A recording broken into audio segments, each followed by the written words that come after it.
All right, so we are live. I'm going to do a countdown so that everyone can take a moment to regroup and breathe, and we will get started.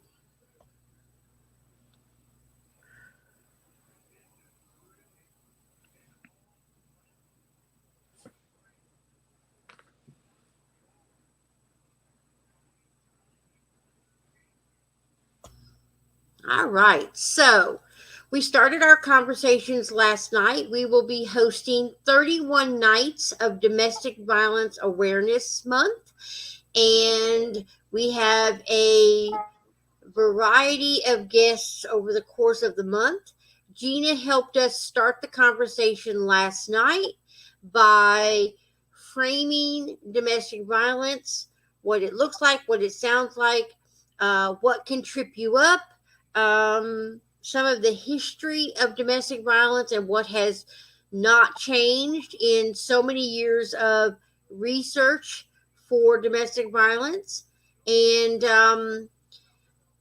I'm basically here to help share stories. And tonight, um, Gina is a certified paralegal. She works with women who have been accused of domestic violence. Many times it is at the hands of their own abuser who has learned to use the system to their advantage. So we are live now in all the places, Gina. And welcome back, because I know tonight is important not only for you but for the voices of especially women who are not able to speak always. So I'm going to let you walk us through where you need to take us tonight. So, All right. Well, thank you so much, Tina. I'm happy to be here talking about these issues that are affecting women still. And one of the things that I want to say, and I hope I say it correctly, what does it mean when the fox is watching the hen house? And I'm going to start with that because the woman I am going to talk about, and I'm not going to just say her name. She did tell me I could use her first name, but I think I'm going to refrain from that. But that was a question that was asked of her because she was ordered to undergo a psych evaluation to determine her fitness to stand trial for charges of violating a restraining order that she did not do. She was never served with the restraining order. She was not asked that question. She was asked, what does it mean? What does it mean when you hear the phrase, don't cry over spilled milk? Which, when you kind of think about it in the whole context of a domestic violence or a highly charged court drama case, where child custody is involved, domestic violence involved, emotions are involved. That's really a hard question to ask someone. It's kind of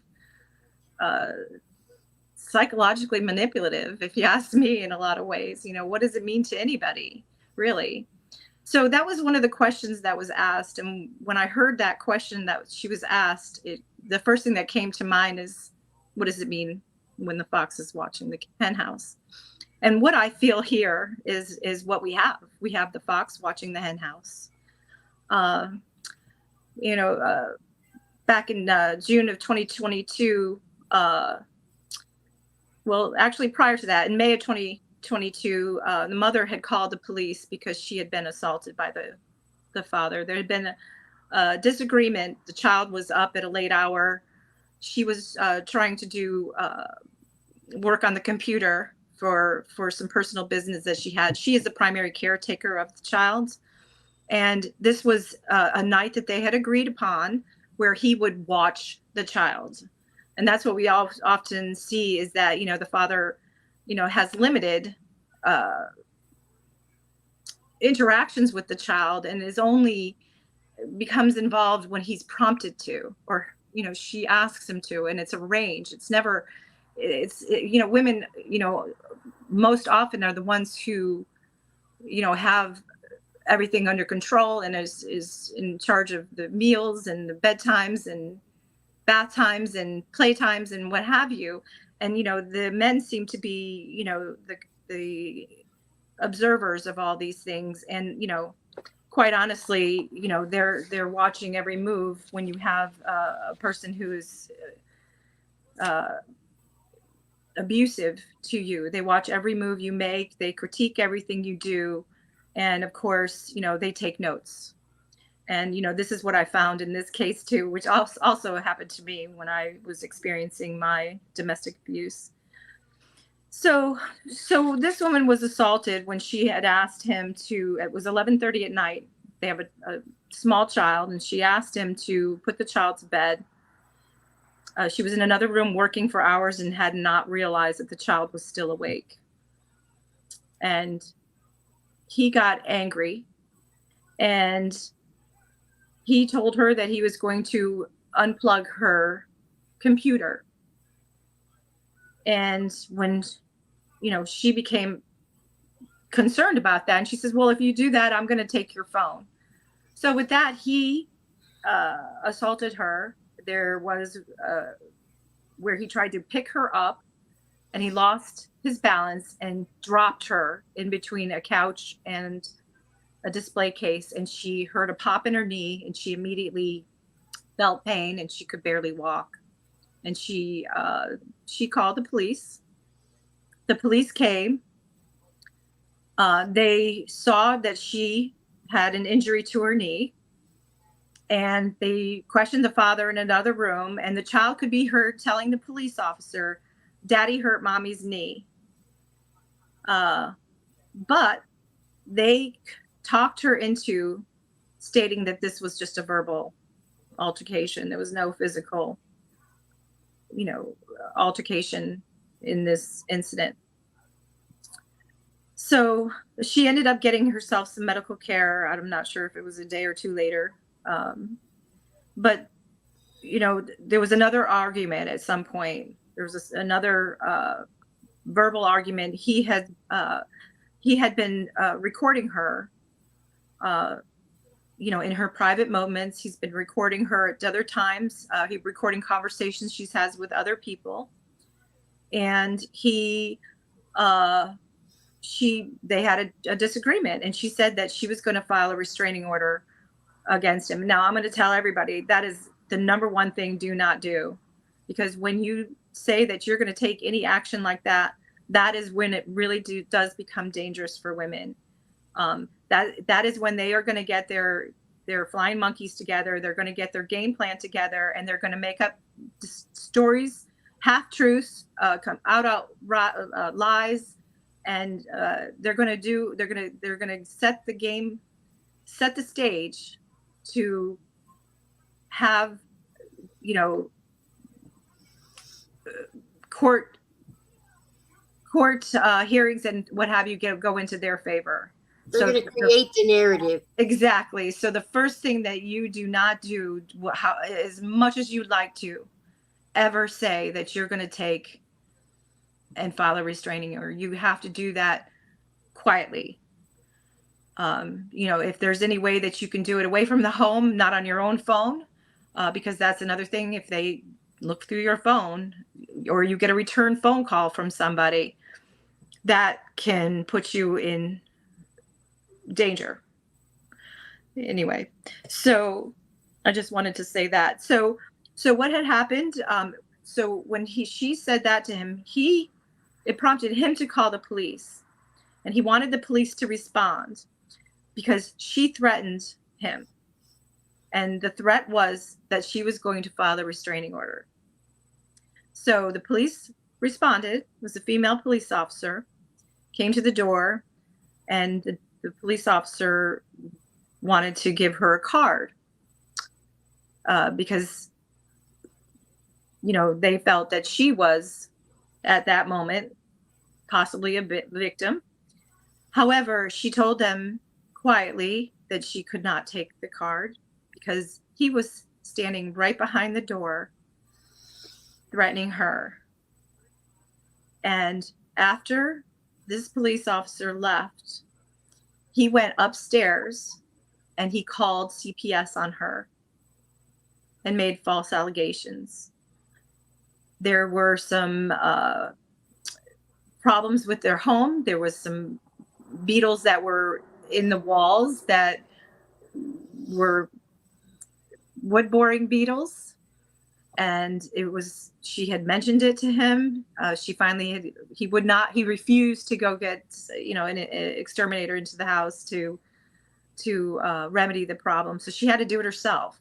So she did. And, this was days before the restraining order the bogus restraining order that he filed against her. So what happened was they determined that there was wood boring beetles in the walls.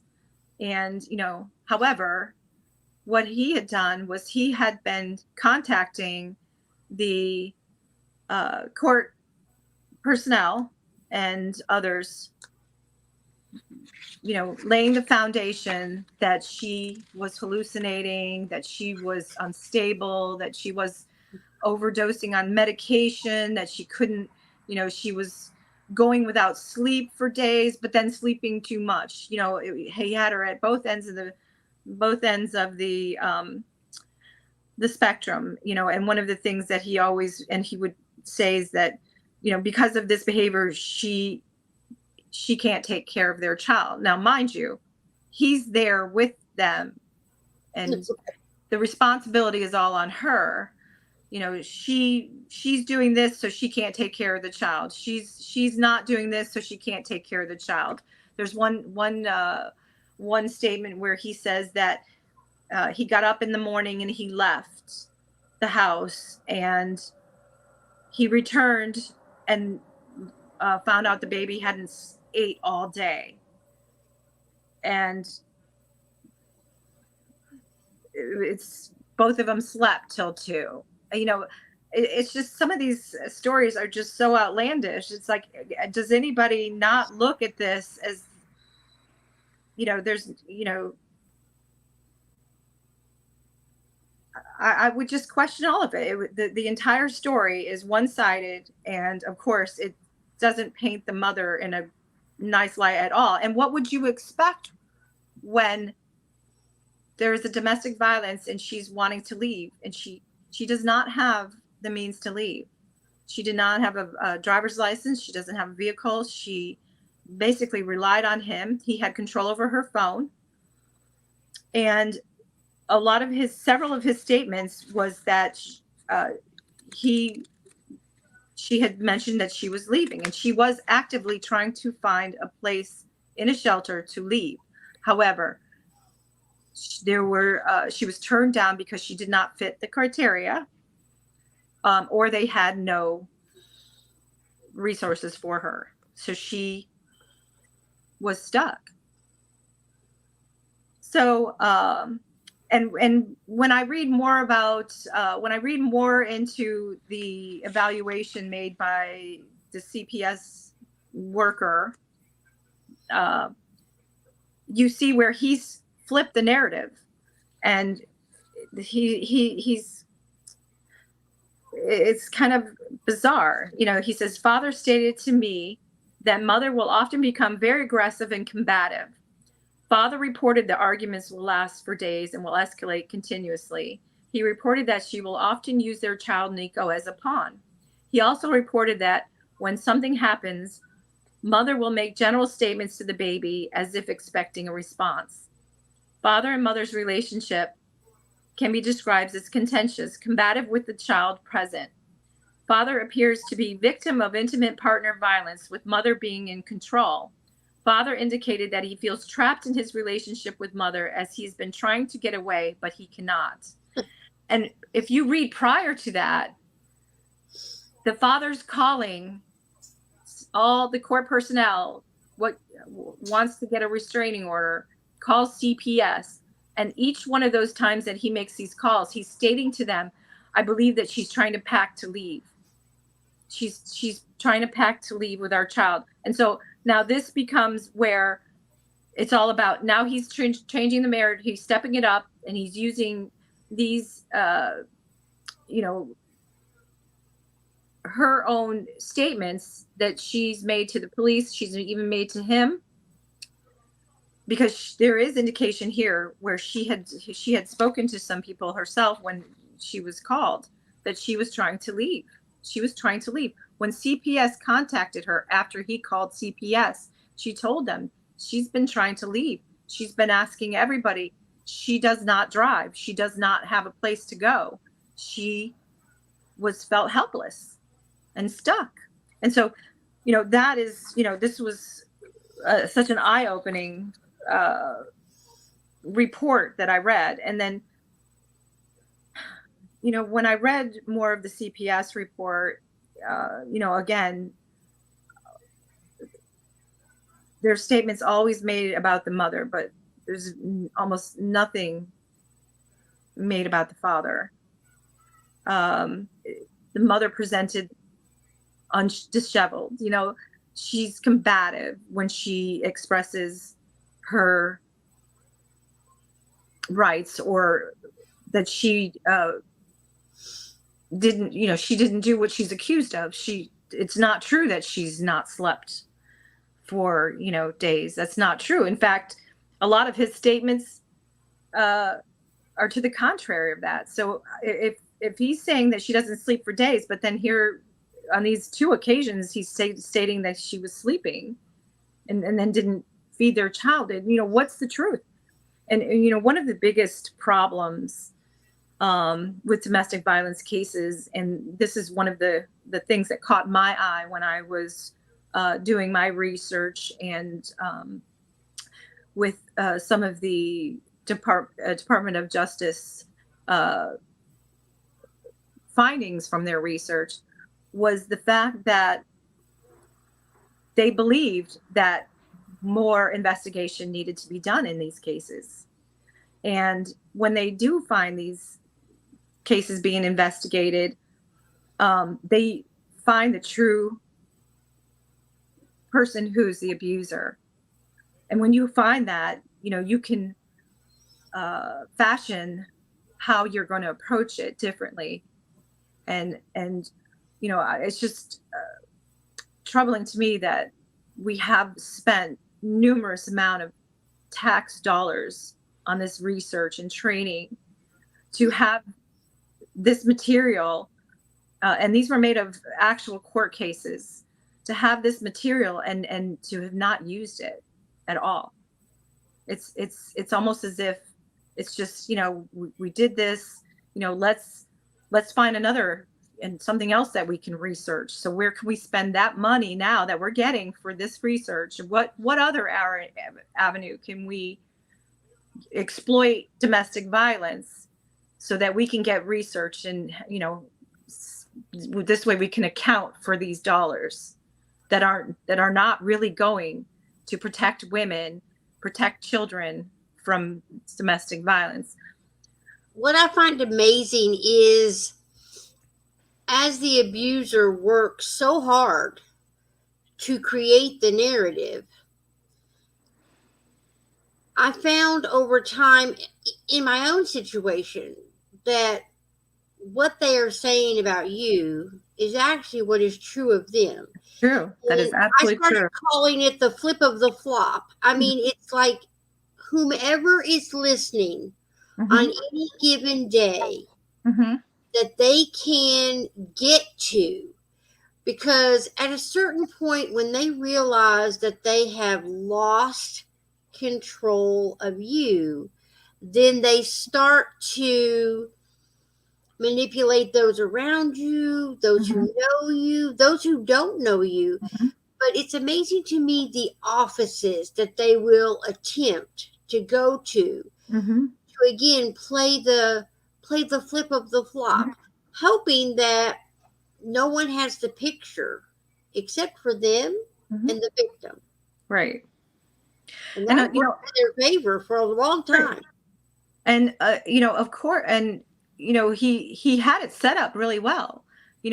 She was discussing that he had, there was wood boring. She just discovered there was wood boring beetles in the house. She had been complaining about it. He was ignoring her. she took action and had it looked at. So, you know, he's got his scenario set up to make her look like she's hallucinating and unstable. And so he runs with that. And, you know, but when there's evidence to the contrary, they don't care. They don't want to hear it. It's just whatever his narrative is what they're going to go with. And, you know, in all the years that I have read these, you know, evaluations or about mothers, I have never, ever, ever read one that did not have about 4 coin words, and that's irrational, unreasonable, I'm trying to think, I'm sorry. Irrational, unreasonable, hysterical, over emotional, overreacting, unreasonable. I think I already said that, but those are the coin words that you can read in just about every report that's written about a mother. And women are groomed in our culture, in our society, right, to be the ones who speak, who are the ones who attend all the conferences at school for the children, and who do all the things that we've been taught to do as women, and that is maintain the relationship and maintain the kids and maintain the home. And you know, so much of what we experience is then also, while we're given the responsibility, the flip side is it's dismissed because it must be that time of the month, or you must be upset about something, or, you know, I don't understand why you're so upset about that. It's no big deal. You know, you're so dramatic. Exactly. Of things. Exactly. So, you know, this brings to mind what I experienced when I was going through my divorce. I was responsible. I worked. He worked too, but I was the one responsible for taking the children to daycare. So I would take our children to daycare, and of course I had to pack the lunch. And they had a rule that, you know, fruit had to be cut up, even grapes. You couldn't give your child grapes. They had to be cut up into small pieces. I believe our daughter was 3, almost 4 at the time. And he had a fit. And it's like, just cut the grapes. Just cut the grapes. You know, help me out, cut the grapes, right? And, you know, everything was a problem that, you know, was something that I had to do in my daily routine. And, you know, you do it for your child. You do it, you know, you have to follow rules like that, you know, and you understand those rules. You know, they can't, you know, they have a group of 6 children, you know, 10 children, and, you know, they're all talking and eating, I'm sure, at the same time, excitedly, and they're not going to swallow a grape whole. But anyway, so when my husband filed the restraining order against me, because, you know, even back then they were telling both parties, file a restraining order. So whoever got to the courthouse first, you know, that's who puts the game in motion in most cases, right? So so he filed a restraining order, and I was prevented from contact with my children for a 2-week period. And of course, during that 2-week period, now mind you, my children have been going to this daycare for a long time. My husband never picked up our children from the daycare, never dropped them off either. But during this 2-week period, he was doing this, doing the duty. Right. And now, as a mother, you know, your children tell you, you ask them, what do they want for lunch? I want peanut butter and jelly. They want the same thing for lunch, most cases. Right. You know, so when he had the children, he was not in the house. I had the home.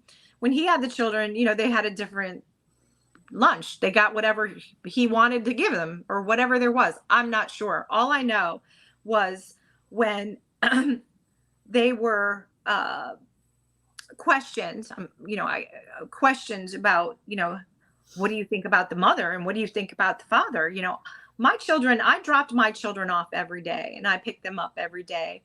And there was no question in my mind and in my heart that my children loved me, and there was no question that I loved them too. But that was one of the things that they said, was that when their father came pick them up, they went running to him into his arms, and it was like seeing each other for the first time every single night. Now, mind you, he never did this before, never picked up the children before. The child is at 3 years old. I'm an old hat. I'm comfortable. Right. You know, you can spill your Go-Gurt all over me, and I'm still going to love you, and I'm not going to be mad at you, even though I have a business meeting that day at work. It's like, excuse me, you know, I had my child spill their Go-Gurt all over me this morning. You know, I don't have time to change, so yeah, I apologize. But anyway, so you know, that's one of the things that they talk about. It's just, it was like, wow, I've brought my child to you for the past year, 6 months, year, can't remember how long my child had been going there, but every day she was going there.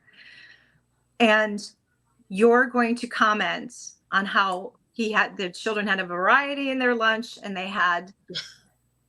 the father would come and they would run into their arms. And it was just, wow. But they don't, I mean, now these people are people who are with children on a regular basis, and they don't see that. They don't see that, you know, mom's an old hat. You know, she sees us every day. She comes, gets us every day. But dad doing this is a new event. Dad never does this because he's usually not involved. It's the fun weekend dad. Exactly. And that's how it was in your marriage. Weekend mom. You know, let me take just a moment. For those of you that are on TikTok, yes, this is my podcast, Love Over Coffee, Voices Not Heard. Thank you so much for tuning in and watching. Gina does know she's on TikTok. We're also on my business page. We are also on my personal page on Facebook. We're in a couple of groups, and we're also on YouTube. So October is Domestic Violence Awareness Month. I am a survivor. Gina is also a survivor, and I am committed to doing 31 nights of podcasts to bring awareness to the issue of domestic violence. So I appreciate your being here. I appreciate the love and the likes and the support. I appreciate the gifting. So thank you so much. Gina was our guest last night as we started the series. So every night at 9 o'clock, unless there is some unforeseen technology issue, which I'm not going to rule out, but we are doing a nightly podcast at 9 o'clock. So this is a bit outside my norm. Normally, I am a junk journaler, struggling to make something for one of my journals. But as a survivor, and in honor of Gabby Petito, who was quite known on TikTok and Instagram, I want to bring awareness to an issue that is often overlooked or not understood. So, Gina, continue. Thank you again for being here. Thank you for having me. Well, I'm going to get back on track here because one of the things that was the most disturbing in this case was so the father, you know, again, both parties were told to file a restraining order. He had the means to leave the house. He went and filed a restraining order against her, alleging she was hallucinating. She had prescription drugs that she was taking. I shouldn't say drugs, medication she was taking that was under the care of a doctor. One of the things that he mentions in his petition too was how he wanted to meet with her doctor to discuss her and his concerns about her. And, you know, that's kind of crossing a deep boundary. She refused. And I'm sure if the doctor had any type of ethics, he would refuse that too. Scruples. So yeah, so the fact that they even mentioned this just goes to show that he needs to have control over things, but over her, and how, you know, she is manipulated by others, because that's, what his agenda is. So when he went upstairs, he called CPS on her, and he came downstairs and he haughtily laughed in her face and said, "I just called CPS on you." And that's when CPS came to her house, I believe the next day or the day after. She was not dressed, and she came with a blanket on her house, covered her. She had been cleaning, so she had blue gloves on, and they commented about that, but she's in her own home, so I don't understand why the commentary about someone who's in their own home. If she knew they were coming, I'm sure she would have baked a cake. We would have said that earlier. But nobody knows that CPS is coming to your house. Nobody knows that. Especially when you don't, when you are a caring mother, you're an active mother, you're a present mother. And I just thought it was great that she was up and about when they conveniently came, right? But what had happened was, he filed this restraining order, and the report says that he was told not to go back to the home, whichever, but people instructing abusive people do not listen to court personnel or judges or anything like that. And why should they? Because they're never ever held accountable to their actions. So he was arrested, but he was later released. I don't believe there was any court cases that continued against him.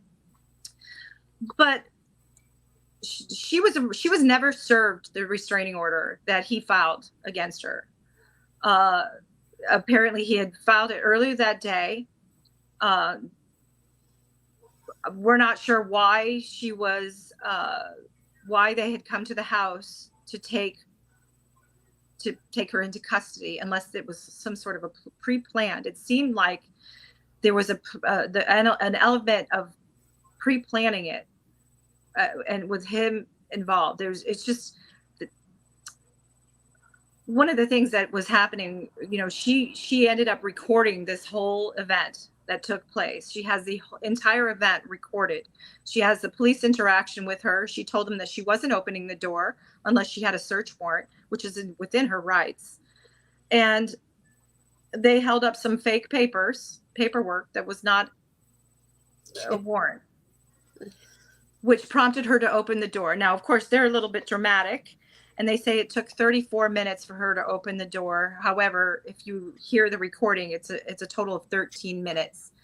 And I believe she was not dressed or something to that effect when they came to her door. So she was going to get dressed so that she could be appropriate. Because that if she came to the door undressed, that would have taken on a whole other element. Right. And, because there's just no common sense when you read some of these reports that are generated by. Yeah, it just makes absolutely no sense. It just anyway. So she was arrested. She was in custody, and you could hear the police officer asking fellow police officers if she was really, if she was properly, if she had been served, and they couldn't determine that. And she didn't know what they were talking about when they came to her door. She had no idea that he had filed a restraining order. No idea. No reason for her to believe that he would file a restraining order, because she hadn't done anything wrong. So they arrested her for violating the restraining order. You could hear the police officers discussing this, and even though they questioned it, you could hear them saying, "Well, it doesn't matter. I don't care. We're arresting her anyway." And they held her in custody until her arraignment. And when her arraignment came, of course, she said she was not guilty, and she was held until she could make bail. And then her next court date was to be the 22nd of December. This was something that was told to her by her attorney. She had two court dates. She had the 22nd of December, and she had also a choice of January 13th. She wanted to get it over with. She chose December 22nd. I've seen numerous text messages back and forth and emails with her public defender, and I do not see any date in there with the 21st of December, which was the actual court date. It's never disclosed to her, so she didn't appear. So, but I skipped a portion. Back in September of 2022, the family court had dismissed any charges. CPS found it determined that it was unfounded, the allegations against her. However, the criminal charges against her still stood. They still had the charge of violating restraining order. They had a charge of resisting arrest at this point. So December 21st comes along. She gets a text message from her attorney, a furious text message from her attorney. And prior to this, okay, I'm sorry, I missed an important part. In the September hearing, she stated to the judge that, they determined that the restraining order was never put in final. The family court had dismissed the case, and they determined, so she was before the judge, and the judge said to her, well, I'll tell you what, I'm going to dismiss the charges as long as you stay out of trouble for the next 6 months. And she says, but Your Honor, I didn't do anything. And with that statement, the judge became angry and told her to shut up. And that if she said one more word, that she was going to have her in custody. And, she was going to send her to jail right now. And what happened was the judge at that moment, because she stood up for herself and said, Your Honor, I didn't do anything. I didn't do anything to be here at all. She was told by her public defender that she needed to, the judge ordered her to a competency evaluation before her next hearing. And now this is basically, she was told at that time that if she had not gone for a competency hearing, they were going to put her in custody at that moment. So she agreed. So there was a December 9th evaluation. I didn't mean to say hearing, competency evaluation. So she agreed to the first competency evaluation. And it was all because she had spoke out in court. And although this was a different judge, when I sat in the courtroom and heard her most recent case, her most recent hearing, you could hear the judge saying to others for similar arrests or what have you, and mostly women that I saw in the courtroom too, by the way, was, do you have any questions for me? Anything you'd like to know? Anything you'd like to say? And he allowed each one of these defendants to say something, and most all of them said, no, I'm fine, I'm good. And then when this woman who had been in custody, when she spoke, he got very angry. And she was continuing to say, but Your Honor, I've done nothing. I don't belong here. I didn't do this. She's pleading with the court. She was basically, again, accused of being belligerent and combative. And then she was ordered to be, remanded into custody, and she remained there. But I know I'm kind of going off track of what really happened, but I wanted to say, so what happened was the judge had ordered this December 9th competency evaluation. And she had attended it. She had this court hearing that was supposed to be on the 21st of December, which she was told it was the 22nd or the 13th.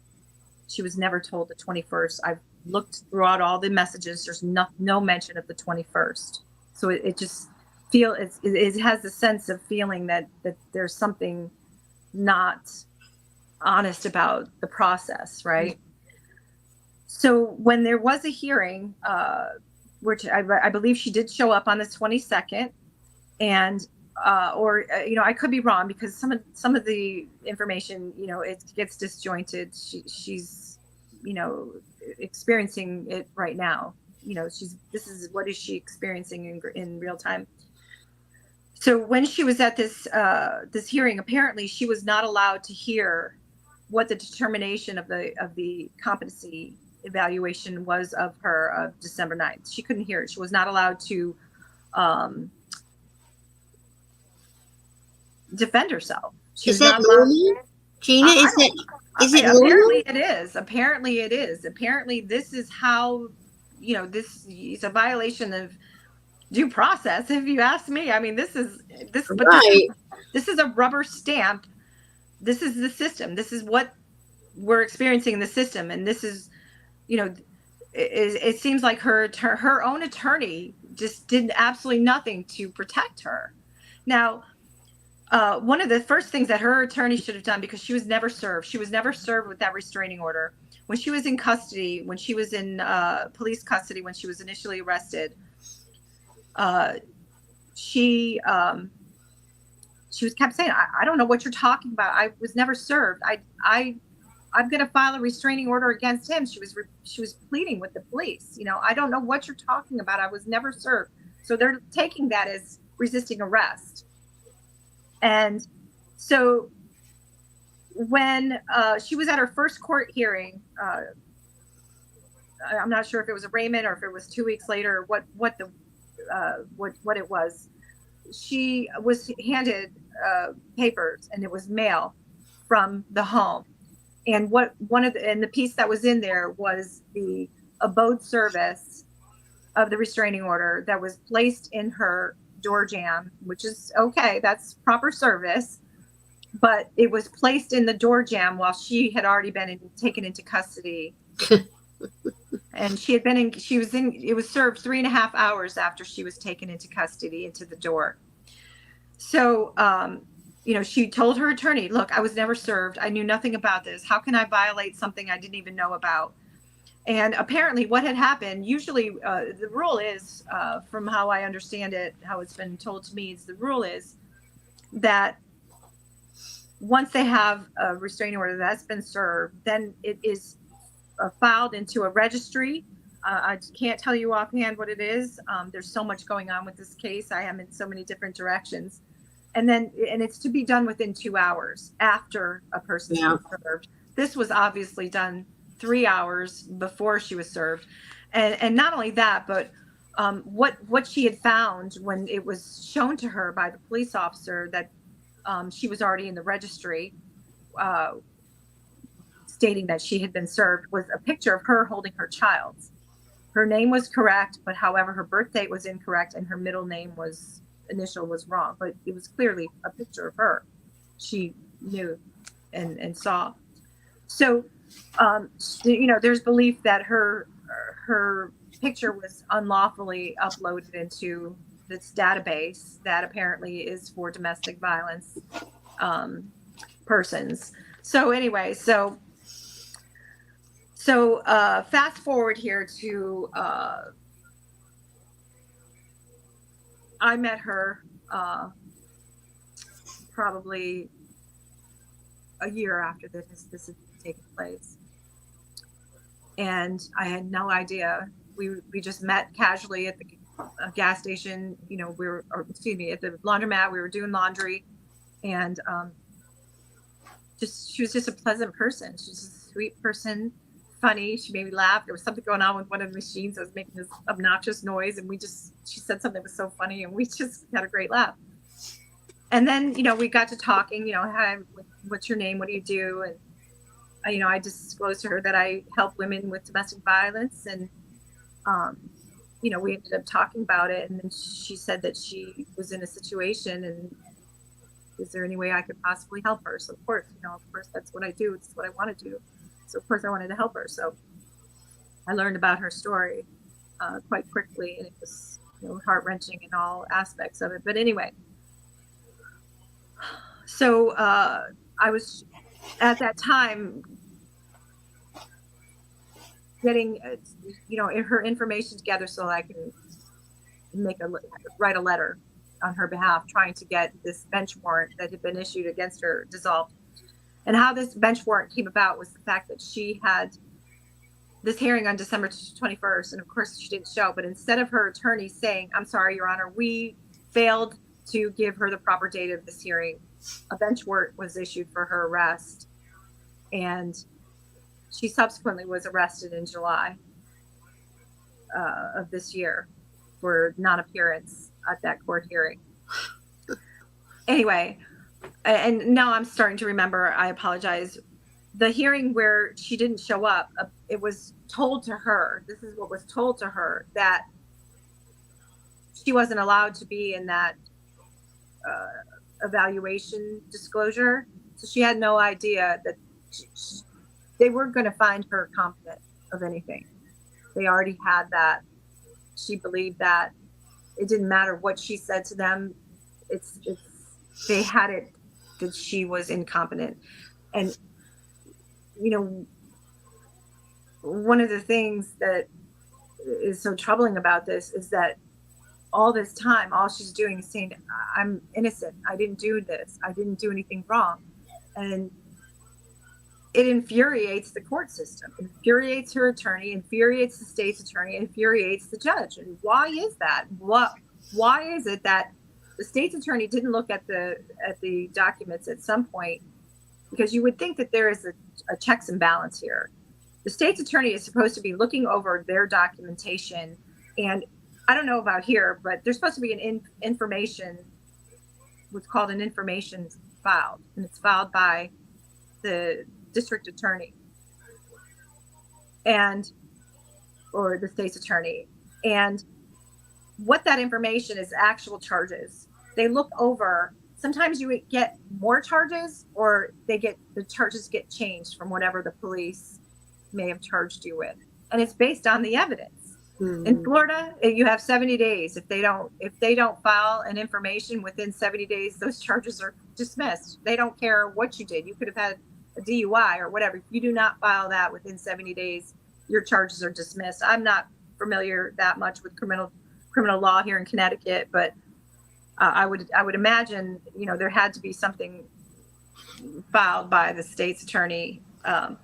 But I'm not sure if it's just an overload of cases, or they're just, somebody's not doing their job, or they just don't care. I feel like there's just a rubber stamp. We're just going to, we're going to just shuffle them in here. They're going to go through a diversion program, and, this is how we're going to handle these domestic violence cases. Where is she now? Okay. So what has happened, she was, she was in custody. She had a court hearing back in, I want to say August. And at that court hearing, she wanted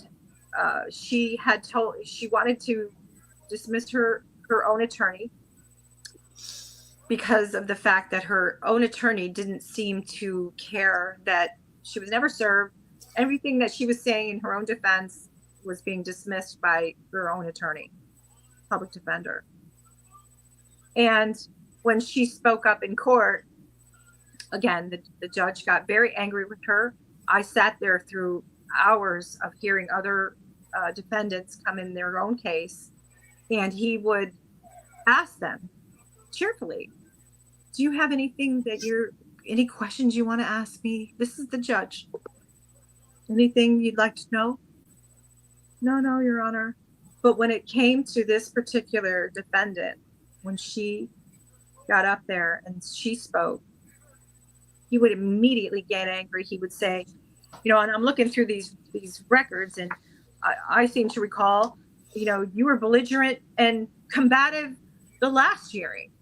And we all have to ask that when you're in a court system and you have defense attorneys telling their defendant, you don't want to piss off the judge. Right.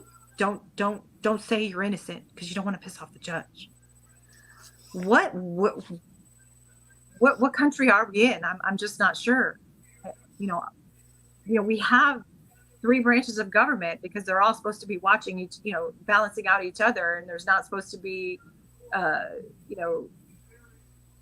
things like this happening. We're supposed to be watching each other. You would have the public defender's office, you'd have the state's attorney's office, and you have the judges, and they're all supposed to be separate. One of the things that is surprising to me is that you go to the courthouse and you have the state's attorney's office on one corner, you have the public defenders on another corner, you have the judges' chambers, and then the jury at sometimes comes in and out of the same doorways as the state's attorney, the public defender, the judge. They're not only in court together, they're in bed together. Exactly. That should really not be. There should be, there should be separate offices for these offices. They should not be running, you end up going to lunch with your public defender, and there's just an air about it that just does not look good with the state's attorney and your public defender at lunch together or playing golf together. It does not sit well with anybody. Nicole is saying on TikTok right now, they're all friends. They're all friends with each other. It's like they make deals behind the scenes. And, the problem with our system nowadays is we have what is called court stakeholders, and everyone is involved except people, citizens. We're not a part of it. We are not a part of the court stakeholders. And it even says in their own reports regarding domestic violence that if a person calls too many times to the police, they will start looking at her as the problem. Mm-hmm. Mm-hmm. And that is when oftentimes CPS will come in. And it is one of the most impossible, it's almost impossible to get your children back from DCF. They're saying that the sound is gone. Is that on mine? I don't know. Oh, better. Sorry. They're saying better. Oh, that's good. I'm sorry. It might have been my finger over the. Okay. Because I'm holding the phone. So I know that she is currently incarcerated. Well, she's not incarcerated. Okay. They don't term it as incarcerated. It's a veiled. It's a veiled. She is in custody right now at a mental health facility, and it is because she's in this mental health facility, and because she is ordered to seek treatment for 60 days so that because the mental health evaluation was a determination if she could stand trial. Now, mind you, she was never served. Her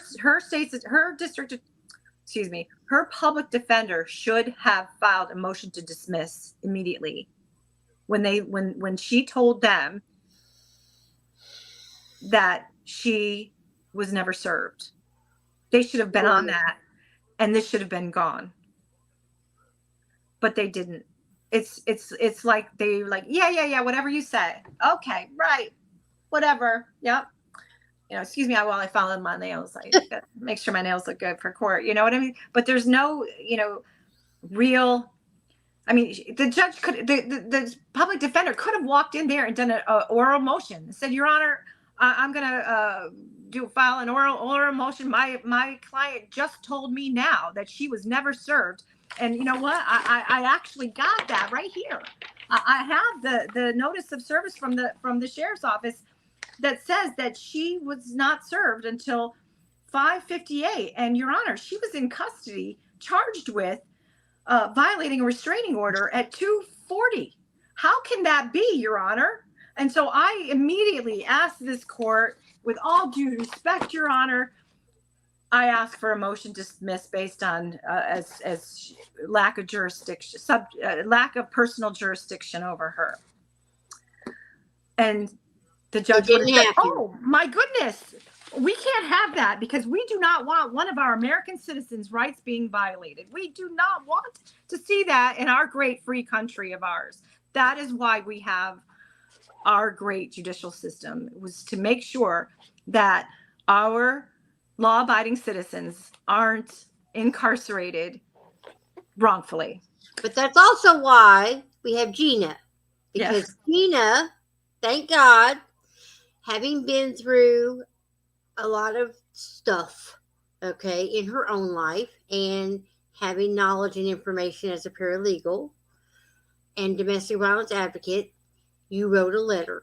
And what happened? I wrote a letter, and of course it was ignored outright.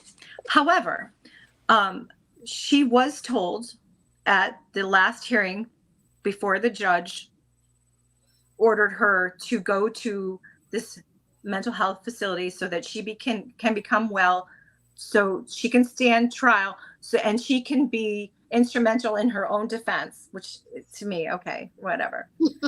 So I wrote this letter, and apparently the state's attorney has come back to her attorney, whom she has absolutely no trust or confidence in whatsoever, rightfully earned,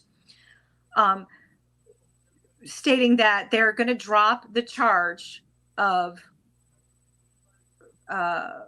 violating the restraining order, which is a felony, which comes with 5 years of jail. However, they were going to nolly the resisting arrest charge, and there was absolutely no mention about the failure to appear charge, which is, I believe, still a felony. So she would still have to probably be on probation or some other bogus. So I don't know. When my ex-husband tried to have me jailed, because he did that quite often, I had gone to court myself, and at one point I did have an attorney, and then he finally said to me, look, just you can handle this yourself. Just go in there. You know, you had complied with what they had said, which was they wanted me to go to a batterer's intervention class. So I went and I was evaluated, and they determined, because I told them the truth, and I did tell them, yes, I did strike back. I'm sorry, I did. But it was not before he had me in a chokehold that I bit him on the shoulder. Yes, I did bite him. I bite him, and I believe I left a mark. But he, you know, I admitted to that, but he never admitted that he ever did anything to me. So anyway, but when I went to court for the hearing, and it was determined that I was a victim of domestic violence and I was not the perpetrator. And that was done here in Connecticut too. I had left Florida because I was not getting any justice or help or anything there. So I did come to Connecticut, and I was allowed to go through the system up here to have to be evaluated up here. And they determined that I was a victim of domestic violence, and they did not they did not want me in their class because I would be detrimental to the other people that really needed to be in the class. And of course, you know, I did not drink. My husband drank. And, you know, part of the incident that happened, you know, I was not allowed to see my children, and I did kind of, you know, lose it because that's what they want you to do. And, you know, it was our anniversary, and he was telling me happy anniversary, and everything was all my fault. And I couldn't see my children. I hadn't been able to see my children at that point, I believe, for 5 or 6 weeks. And it didn't matter to me anymore. I just didn't care. You know, I did care, but I didn't care. And he never was ever arrested or anything that I experienced. So I ended up having a beer party, but, you know, it wasn't like drinking beer. It was kind of dropping bottles. But anyway, so I was arrested, but there was other things that happened. And so I went through this that they required me to go to. But I went to this last hearing, and they had the letter that said that I was a victim, but they determined that they wanted me to go on probation. And when they started, you know, naming other things that they wanted me to do, I objected, and I said, Your Honor, I complied with everything that they had asked me to do. I went through their batterers class, which they determined I was a victim and did not want me in their class. And here they are still wanting to prosecute me. And I said, and if they continue to do this, I'm going to file malicious prosecution charges. And when I said that, the judge sat up, and it was a female judge, and she looked over at the assistant district attorney, and she said, well, how do you wish to proceed? And at that point, they said they were not going to proceed anymore. And what they did was they withheld adjudication, which means that they didn't find me guilty or not guilty. I did not at the time think of it. I was just so nervous and so exhausted from the battles that I had already been through with my ex-husband that I should have asked for it to be dismissed based on, the letters that I wanted the victim, but I didn't, and so, it stayed there on my record, and I don't have it removed, and I should have it removed probably. But one of the things that during a time when I was going through this, if you watched any show, Dr. Phil show, you watched any Oprah Winfrey show, when they talked about these type of cases, you would hear the commentator say, if I was prevented from seeing my child, I would be there at the door, banging on the door. I want to see my child. I would be doing anything I could. And you know what? You do that and you get arrested, you get a record. So, don't do that, because it doesn't work. It never worked. It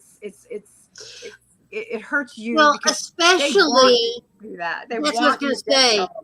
Especially when they have already, in many cases, behind the scenes, created a narrative that now your reactive abuse is making seem reality. And that's the part that society doesn't often see, and the judges don't take the time to see, is that behind the scenes, there's already been a smear campaign. There's already been a spin of the truth. And there's already been chaos and confusion, all twisted. And so they skirt that line. And it is not uncommon at all for a victim to be arrested wrongly. And as we were talking before the show, many times, we think we live in the system where it's innocent until proven guilty. But you're arrested first, and proving your way out while you're in can be a very difficult process. And many times, if you don't have the money to fight for yourself, and the only thing you have is to speak up for yourself, when you're seen as wasting the court's time, that kind of thing, it's like they want to throw the book at you instead of learn about you or listen to you or look beyond what, as my brother always says, and I say this all the time, the piece of paper will lie still and let you write whatever you want to on it. And yes, sometimes it is the person who gets to the courthouse first. But sometimes the person who got there first is telling the truth, and sometimes they're not. And I understand that police and courts have to pursue each case as though what they know at the time is what they know at the time, and they'll investigate. But we know that they don't investigate. I will share my story one night. One of the things that happened to me was legal abuse. Many abusers love the system. It can keep things stirred up for quite some time. And a sexual abuse charge was filed against me. I'm a teacher. What greater way to hurt a teacher with students, no matter what age? So that's what he pursued. Luckily, in my case, he wasn't a student. I wasn't his teacher. There was no merit to the case. The police dropped everything. He attempted to go to the university, but he didn't get anywhere. But that doesn't mean that there aren't cases where someone does get somewhere. And those are the ones that it can be very, very difficult to prove the opposite, once everything is assumed to be one way to then prove the opposite. We're a little over time. Sure. Um, Thank you.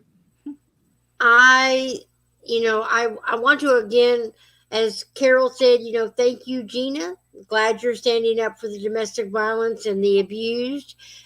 Keep fighting. I know that this mother um, appreciates your efforts. I know that right now there's still a lot going on. I'm sorry for her that it's been over a year, um, which is exhausting It is. Yeah. mentally and physically, and emotionally, not to mention all other aspects.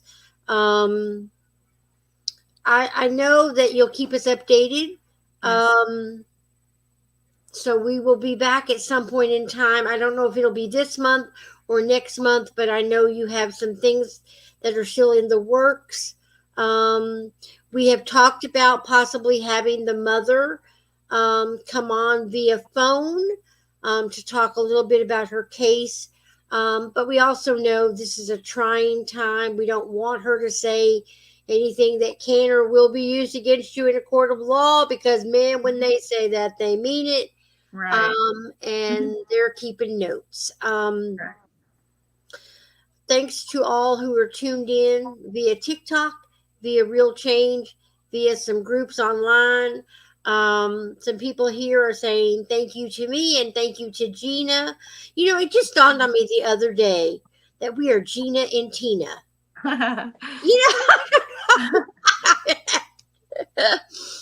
And my mother's from Connecticut, by the way. Yeah, So we talked about this. I really think that we're I related know somehow we because we have wondered about this. We my need to get our DNA. ancestors are in the same area yours are. If Um, not, I'm sure they went out for coffee or went on a date or drinks or something. exactly. Somebody did something And then they together. put us together somehow. They said, Yeah. you got to meet that girl, Tina.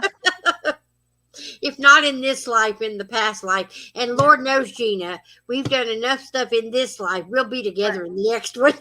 We probably will.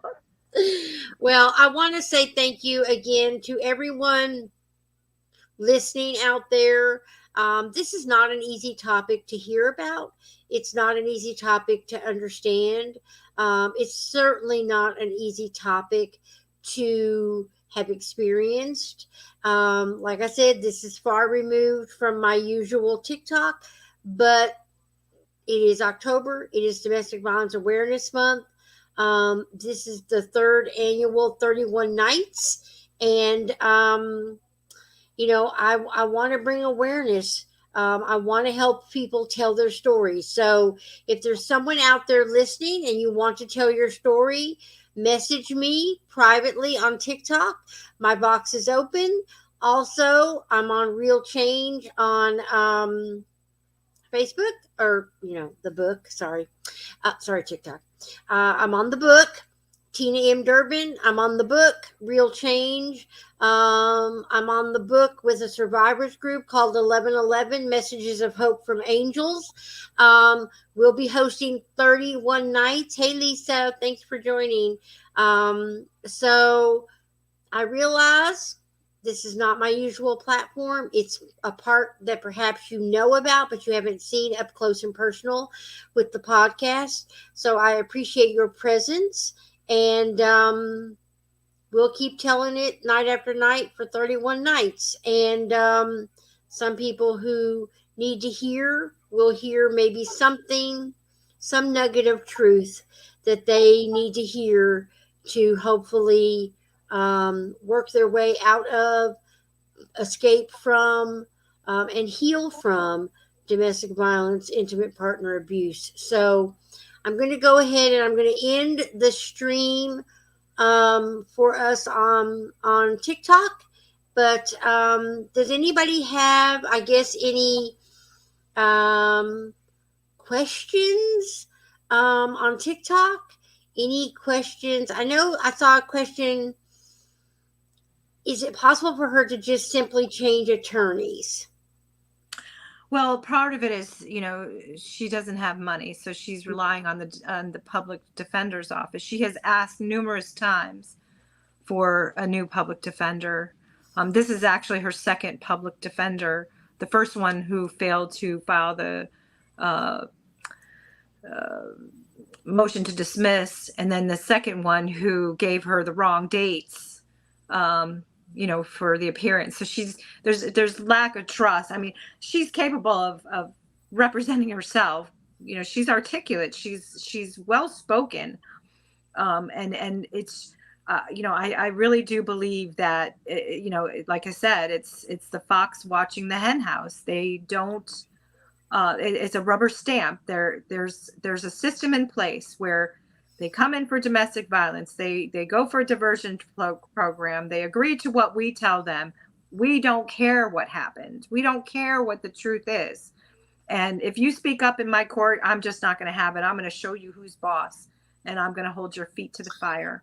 And as you roll through the system, it's, the deeper you get into the system, the harder it is to roll back out. I mean, the process has to almost play out, and that process can be long and cumbersome. And this is happening everywhere. This is happening in California. I have someone who reached out to me today. She's actually been reaching out to me. We've just never been able to connect. But she believes also that we need to have a system where common people are watching these judges and speaking out about it. Because, he has command of his courtroom. But when you have an element of abuse of power, right, that is beyond anything that we should ever be okay with. Because when you erode someone else's rights, you erode your own. And I think that that's what's happened here, because they've gone unnoticed and unregulated for so long. And I don't know if it's just that the personality or the types of the attorneys are very meek and mild, and they don't I don't want to piss off the judge. You know what? Piss off the judge. The judge should be pissed off. I can't tell you how many times I wanted to tell the judge whenever she said something I didn't like, what do you want, your period? Because every time I had a discussion with my ex-husband, he had something negative and insulting to say to me, and it was never about the issue.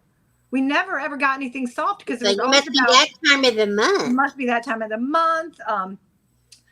Nothing was ever taken seriously, and you feel that way with these judges. And of course, they don't want to hear you. Right. They don't care. Right. And if everybody was doing their job, this never would have gotten this far, ever. It would have been stopped with the state's attorney. The state's attorney would have had to come in if they reviewed this and said, Your Honor, we're going to be dropping the charges of violating a restraining order because she was not served. And then the resisting arrest. I mean, that kind of should go hand in hand, because what was she resisting arrest of? She was upset, right? She's questioning them. What do you mean? What are you asking? Why am I being detained? Why are you arrested? That is not that's like, who wouldn't be asking? The police officers think that this is an everyday common occurrence, that we should all know that, we're going to just comply and can be complicit. I just don't understand that. And I don't know. I'm not sure where they live in. So anyway, that I hope that answered the question. It does. And as I said, oftentimes the system becomes a place where your first and foremost crime is one of poverty. Yes. I think you mentioned that her bail was set at $95,000. Yeah, there's no possibility of even 10% of that. That's $9,500, and there's no way. Nobody in her family has that kind of money. Excuse me. And would we, if she had that type of money, would we even be in this case? Right, exactly. Right. Do we have quotas? I mean, do we really have quota to fill? I mean, if they want quotas, if they want the money to be allocated appropriately or to these programs, then make them make sense, as you said. Right. Make them make sense. Just because you have somebody who alleges that you're mentally ill, don't allow someone to sit there and manipulate you and convince you that you're mentally ill just because someone said it. And then when you have, these caseworkers or people that come in, they want to convince you there's something wrong with you. And, your story's not true. Even if you show them evidence. Yeah, I don't care. I don't care. I have an agenda to fill, and that's what we're going to do here. We're going to fill my agenda, and that's it. And it takes the humanity out of our people. There's no humanity there. It's always, I don't care what you say. I don't care. I know because I read this report. I read what he said about you. And so I believe it. Right. I believe it. Well, tomorrow night you're going to hear from Carol, because Carol's another one who, she's in the comment section on Real Change page. She had to self-advocate, for herself, having dealt with a great deal of trauma over the course of her life, and brain altering issues. So we're going to talk to her tomorrow night. We've got a guest coming up on Wednesday, Kathy Yule. I've got someone coming up on the 6th. Like I said, if you're out there and you want to tell your story, reach out via whatever platform you need. My name on Instagram is the same as my name on TikTok. There is a Tina Real 1111 _ Love Over Coffee. That is my hacked account, so don't try. I may get an email if you send me an email, because it seems to still be connected. But with TikTok, I know you can reach me, and on Facebook, I know you can reach me. So I'm sorry, on the book. So thank you again, Gina. Thank you to those who are listening and watching. This is Love Over Coffee, Voices Not Heard. This is a platform and a podcast for the marginalized, the silenced, and the abused. And we will see you back tomorrow night at 9 for another episode or podcast or edition, whatever we call these things, with Carol Blackford. And we'll keep on going for 31 nights. And thank you for being out there. Thank you for listening.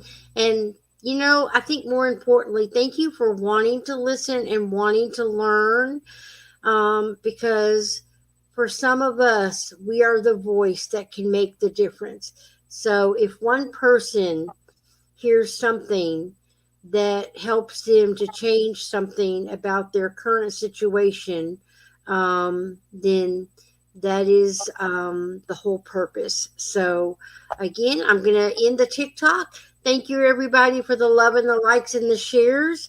If you know anyone, reach out. I've got resources in a lot of different states, and I can certainly help get you in touch with someone who may be able to start the ball rolling in the right direction. So good night, everybody, and good night, Gina. Thank you again, and we'll see you again, I know, over the course of the month, but especially on the last day.